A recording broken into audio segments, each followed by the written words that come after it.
Le plus grand escroc du foot. Il a gratté des millions d'euros sans jamais jouer. À l'époque, tout le monde veut ce gars, Savio Nsereko. Il est technique, il est rapide, bref, c'est un crack. West Ham le recrute direct, 10 millions d'euros. Mais une fois à West Ham, il disparaît. Sur le terrain, 0 but, 0 passe, et au bout de quelques semaines, plus personne ne le voit. Il ne répond pas, il sèche les entraînements. Et un jour, West Ham découvre qu'il est en Italie, à la Fiorentina, sans transfert et sans accord. Et là, ça devient un running gag. Il signe en Russie, il disparaît. Il signe en Bulgarie et il disparaît.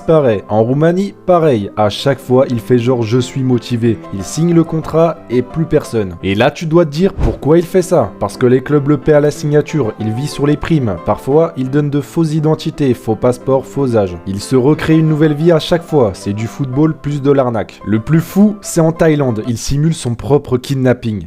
Oui, pour que sa famille lui envoie de l'argent. J'ai été enlevé et envoyé de l'argent. Mais en vrai, il chillait à l'hôtel. Résultat, il a été arrêté plusieurs fois. Fraude, usurpation d'identité, tentative d'escroquerie. Mais il ressort toujours et trouve un autre club. Les mecs ne vérifient même plus. Il suffit d'un YouTube highlight flingué et il signe. Certains dirigeants disent encore aujourd'hui, on ne sait même pas pourquoi on l'a recruté. Aujourd'hui, plus aucune trace de lui dans le foot pro. Il n'a pas donné d'interview depuis 2020. Il a réussi une carrière mondiale tout en grattant des millions d'euros. Savio Nsereko, c'est pas un joueur, c'est une légende de la disparition.